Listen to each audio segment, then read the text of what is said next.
com a letra U, ele é único. Que com a letra V, ele é valente. Que com a letra X, ele é se tudo der glória agora, meu filho. Eu não sei o que está acontecendo com você. Que com a letra X, ele é xodó da minha alma, xodó da tua alma. Com a letra Y, ele é Yeshua. Com a letra W, ele é o Word. Com a letra Z, ele é zeloso de hoje.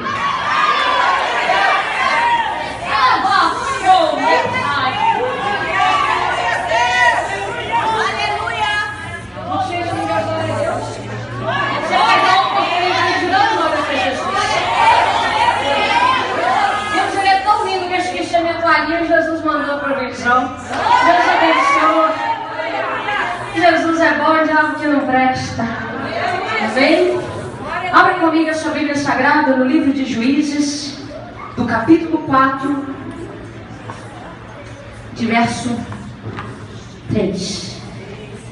Com a mão você procura, com a boca você glorifica. Quem tem glória dá glórias, quem tem aleluias dá aleluias. Eu estou da igreja pentecostal. Eu nasci no fogo e no fogo eu sou até debaixo d'água.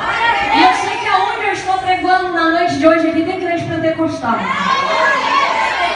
O seu pastor é crente, ele é pentecostal.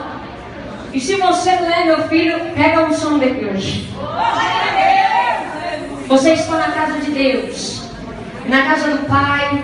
Nós temos a total liberdade de dar glória, de dar aleluias àquele que é único, de toda honra, toda glória e todo louvor. Que diminua eu e cresça o Senhor.